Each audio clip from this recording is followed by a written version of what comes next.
ketika Allah Subhanahu wa taala menyampaikan kepada seluruh makhluk yang ada pada saat itu dari kalangan malaikat dan jin bahwa Allah akan mencipta dan menugaskan makhluk baru sebagai khalifah di bumi.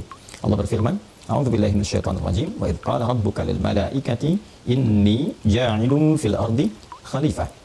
Qalu ataj'alu fiha man yufsidu fiha wa yasfiku ad-dima' wa nahnu nusabbihu bihamdika wa nuqaddisu lak. Qala inni a'lamu ma la ta'lamun.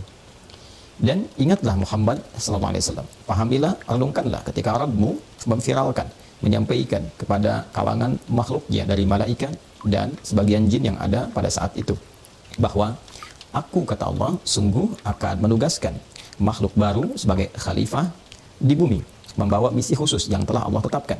Lantas malaikat memohon kepada Allah untuk diberikan pencerahan, istiksyaf, meminta oleh Allah dicerahkan, diberikan informasi, ya Allah, bagaimana fungsi ini diemban oleh makhluk yang Engkau ciptakan itu?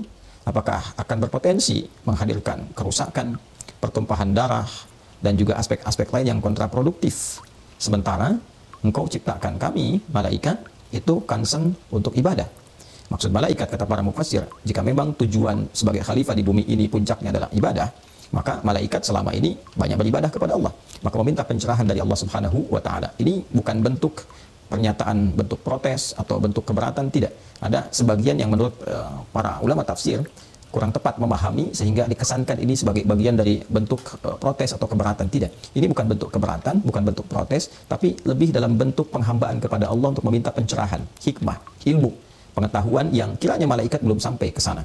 Nah, pertanyaan yang terbesarnya adalah bagaimana inti dari klarifikasi atau inti dari permintaan pencerahan dari malaikat kepada Allah Subhanahu wa taala, namun menampilkan satu informasi yang mengesankan sifat-sifat kontraproduktif, seakan-akan ada pengetahuan yang telah ada sebelumnya. Apakah itu diilhamkan oleh Allah sebelumnya, atau ada informasi yang sampai kepada malaikat sebelum penugasan itu dilakukan dari penciptaan makhluk yang baru ini? Ada ragam versi di antara sekian banyak pendapat para ahli tafsir, dan cukup menarik ragam pendapat atau tafsiran dari para ulama tafsir ini, sampai salah satunya kita mendapati keterangan yang disampaikan oleh satu tokoh mulia yang sangat luar biasa, yaitu Abdullah bin Amr bin Al-As radhiyallahu taala anhuma. Mari kita bacakan. Al-Imam Ibnu Katsir menyampaikan, waqala Abdullah bin Amr bin Al-As. Abdullah bin Amr bin Al-As radhiyallahu taala anhuma menyampaikan, wa kanat al-jinnu qabla Adam bi alfi amin. Sebelum diciptakannya makhluk baru yang bernama Adam itu alaihissalam, telah ada jin yang bertugas di bumi selama 2000 tahun kurang lebih sebelum penciptaan Adam alaihissalam. Jadi kalau kita lihat alurnya, itu malaikat tercipta lebih dulu, kemudian ada jin. Nah, jin ini di mula penciptaannya ditempatkan juga untuk beraktivitas di bumi. Kurang lebih mereka sudah beraktivitas selama 2000 tahun sebelum penciptaan Adam alaihissalam. Maka fasafakud dima, yang mereka lakukan ternyata banyak melakukan kerusakan-kerusakan, pertumpahan darah, ya, banyak berbuat yang kontraproduktif dari misi yang Allah embankan kepada mereka. Intinya banyak sekali penyimpangan-penyimpangan yang dikerjakan sampai pertumpahan-pertumpahan darah. Faba'athallahu ilaihim jundan minal malaikati fataraduhum ila jazairil bukhar. Maka Allah Subhanahu wa taala mengutus para malaikatnya untuk mengarahkan para jin ini, mengalihkan mereka dari tugas-tugas yang ada di bumi itu ke wilayah samudra. Maka dibawalah mereka, dipindahkan ke wilayah samudra. Bahkan nanti di keterangan yang lain ada satu kalangan di antara jin-jin yang kemudian diusir itu oleh para malaikat, dijauhkan dari kehidupan di bumi, daratan khususnya, diarahkan kemudian khusus ke wilayah samudra, di lautan itu. Ada satu dikisahkan, dituliskan, dan termasuk di kitab ini juga disampaikan, satu yang kemudian dibawa ke alam langit di masa-masa itu. Itulah yang kemudian diharapkan bisa belajar dari ketakwaan malaikat yang tidak pernah bermaksiat kepada Allah, selalu patuh, la ya'sunallaha ma amarahum wa yaf'aluna ma yu'marun. Dan jin ini itu belajar kemudian dari kehidupan malaikat, dari bagaimana ketakwaan penghambaan malaikat, sampai berusaha memperbaiki diri, beribadah secara maksimal, secara kuat, mendekat kepada Allah, sampai dia viral di alam langit dengan sebutan Azazil, makhluk yang terhormat, hamba yang sangat taat. Azazil inilah yang berasal dari kalangan jin. Nah, menariknya, pada saat Allah Subhanahu wa taala menyampaikan bahwa Allah akan menugaskan makhluk baru sebagai pengganti. Nah, jadi khalifah di sini dipahami oleh Abdullah bin Amr bin Al-As, dan juga tidak sedikit para mufassir yang memahami makna khalifah ini kembali kepada akarnya dari kata khalafa yakhlufu, sesuatu yang saling menggantikan, termasuk Ibnu Katsir rahimahullah dalam kitab ini pun di jilid yang pertama di halaman 111-nya juga memberikan tafsiran seperti yang kami maksudkan. Kalau kita bacakan Fa'akhbara ta'ala annahu khataba al-malaikata qailan lahum, maka Allah Subhanahu wa taala menginformasikan bahwa Allah mengkhitab, menyampaikan pada para malaikatnya dengan berfirman, inni ja'ilun fil ardi khalifah, sungguh aku akan mencipta, menugaskan di bumi itu seorang khalifah. Nah, khalifah ini apa maksudnya? Maka dituliskan oleh beliau informasinya, a'lama bima yuridu an yakhluqa min adama wa dzurriyyatihi alladziina yakhluqu ba'dhum ba'dha. Allah menginginkan, menginformasikan kepada para malaikat bahwa makhluk ini ketika ditugaskan di bumi akan saling menggantikan satu dengan yang lainnya. Jadi dari sekian ragam makna khalifah itu, makna pertama yang paling pokok adalah yang akan saling menggantikan. Artinya ada kesan, dua kesan yang dibangun di sini dari sifat saling menggantikan ini. Satu, seperti penafsiran tadi Abdullah ibn Amr ibn al-As radhiyallahu taala anhuma, bahwa manusia diciptakan oleh Allah, Adam pertama kali diciptakan memang untuk menggantikan makhluk yang sebelumnya hadir di bumi, beraktivitas dari kalangan jin yang diusir kemudian oleh para malaikat ke wilayah samudra, wilayah lautan, karena kebiasaannya yang buruk untuk saling menumpahkan darah. Karena itulah kemudian malaikat mengonfirmasi ketika akan ada yang ditugaskan kembali menggantikan ini khalifah fil ardi, di bumi ini dengan tugas untuk mengoptimalkan ibadah kepada Allah, maka muncullah kemudian kesan pencerahan tadi. Ataj'alu fiha may yufsidu fiha wa yasfiku dima, ya Allah, apakah akan ditugaskan di bumi ini makhluk yang nanti cenderung akan berulah lagi? Ya, boleh jadi menumpahkan darah lagi, akan merusak lagi, karena pengalaman sebelumnya dari para jin itu ketika bertugas di bumi kecenderungannya merusak. Ini yang dimaksudkan. Dan kesan yang kedua yang terbangun adalah, sekalipun Adam nanti akan bertugas di bumi, maka kehidupannya tidak abadi, akan saling menggantikan dari keturunannya. Ini yang dimaksudkan. Adam meninggal, keturunannya akan meneruskan kembali. Keturunan meninggal, generasi kemudian lahir, terus sampai kehidupan berakhir. Dan nanti semua keturunan Adam yang berkehidupan meneruskan risalah yang dibawa kakek moyangnya ini, kita semua, sampai kehidupan berakhir. Maka itu yang disebut dengan Bani Adam, anak keturunannya Adam alaihi salam. Disebutkan setidaknya 7 kali dalam Al-Quran. Jadi kita, teman-teman sekalian, ingin memberikan gambaran bahwa informasi yang disampaikan oleh para mufassir kepada kita, termasuk referensi awal, penciptaan makhluk pertama dari kalangan manusia, yang disebut dengan Bashar itu, yang diberi nama dengan Adam alaihi salam itu, diinformasikan bahwa ia akan membawa tugas pertama, adalah menggantikan risalah yang pernah diemban oleh kalangan tertentu dari makhluk yang berasal dari kalangan jin itu, yang kemudian tidak mewujudkan misi itu dengan sempurna, lantas banyak berbuat keburukan di muka bumi dengan pertumpahan darah, perselisihan, kerusakan, sehingga mereka diusir oleh para malaikat ke wilayah lautan atau kemudian wilayah samudra. Dan ditugaskanlah Adam alaihissalam untuk menggantikan tugas itu, dan akan saling menggantikan di antara keturunannya, membawa risalah dimaksud sampai kehidupan di bumi ini berakhir menurut ketentuan Allah Subhanahu wa taala. Nah, makhluk yang dicipta ini disebutkan oleh Allah materinya khusus, beda dengan sebelumnya, beda dengan jin, beda dengan malaikat. Malaikat diciptakan dari cahaya, di hadis Muslim nomor hadis 2996, dikonfirmasi dari Nabi sallallahu alaihi wasallam oleh Sayyidah Aisyah radhiyallahu taala anha ketika ditanyakan mimma khuliqatil malaikah, Nabi menjawab khuliqatil malaikatu min nur. Malaikat diciptakan yang pertama dari cahaya. Kemudian wa khuliqal jannu min marijim min nar. Diciptakan kemudian para jin itu dari api yang bergolak. Ini konfirmasi dari Al-Quran surah ke-15 Al-Hijr di ayat ke-27. Wal janna khalaqnahu min qablu min naris samum. Sedangkan para jin diciptakan oleh Allah sebelum manusia dari api yang bergolak. Ini bukan malaikat, bukan jin, tapi dinamai oleh Allah dengan nama Bashar. Di kalimat pertama yang disebutkan Bashar, 35 kali disebutkan dalam Al-Quran di bentuk tunggal, dan Bashar ini bentuk dual sekali disebutkan. Kita berpindah ke Quran surah ke-15 Al-Hijr ayat ke-28. Wa idh qala rabbuka lil malaikati inni khaliqum bashara min salsalim min hama'im masnun. Maka Allah sampaikan makhluk ini disebut dengan Bashar untuk menunjukkan perbedaan materi dengan makhluk yang sebelumnya. Bashar adalah tampilan kulit yang indah, tampilan luar yang halus, yang lunak, yang lembut, dan bahan materinya diciptakan oleh Allah min salsal, dari bagian kulit terluar dari al-ard, dari bumi itu sendiri. Jadi ini menarik.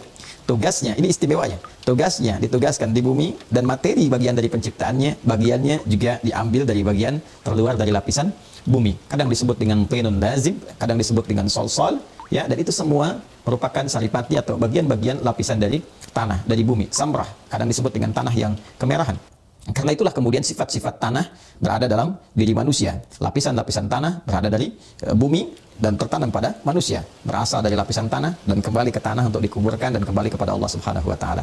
Nah, kata yang merangkum ini semua, lapisan-lapisan tanah, sol-sol, tinin lazib, turab, dan lain sebagainya, itu ada satu diksi yang mencakup keseluruhannya. Satu kata. Kata itulah yang disebut dengan Adam namanya. Adam.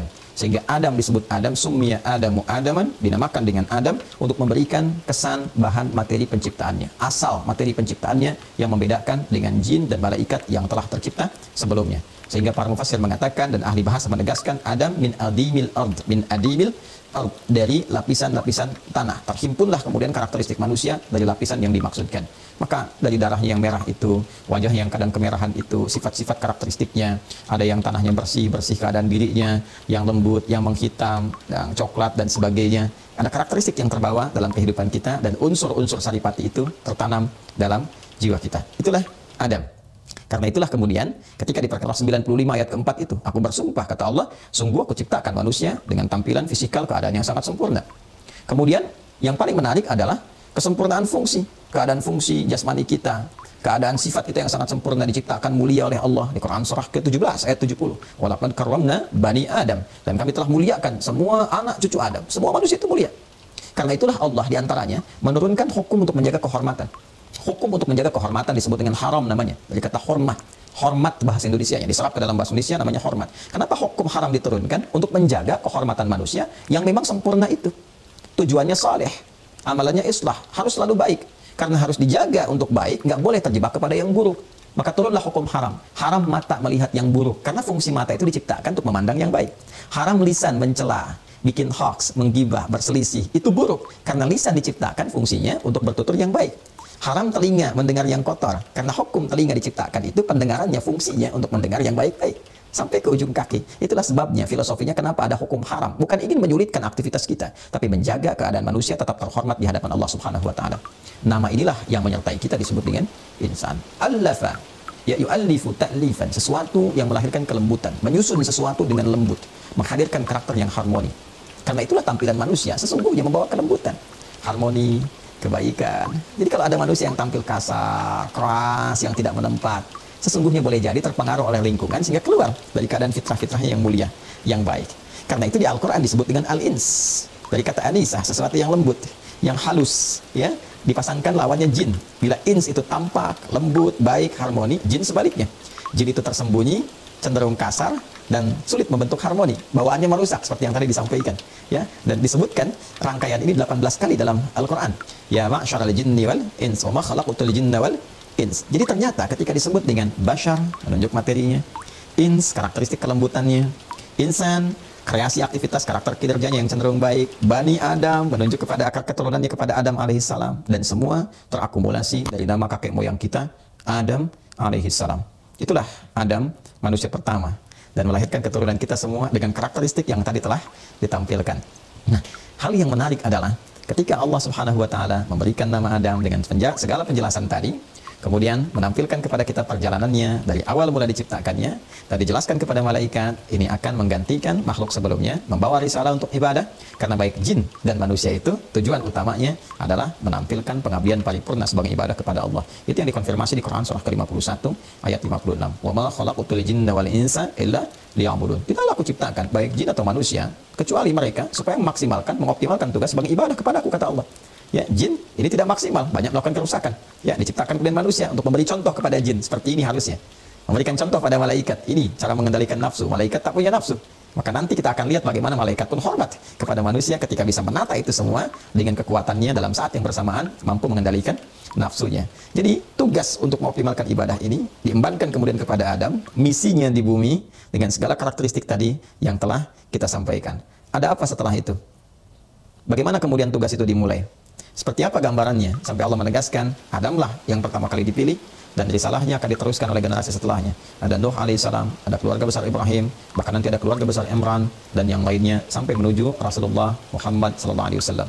Inna Allah astafa Adam wa Nuha wa ala Ibrahim wa ala Imran alal alamin. Dzurriyyatan ba'daha min ba'd. Wallahu sami'un alim. Quran surah ketiga Ali Imran ayat 33 sampai 34. Bagaimana kisah selanjutnya Adam? Seperti apa dikonfirmasikan keunggulannya dan bekalnya oleh Allah sebelum ditugaskan ke bumi?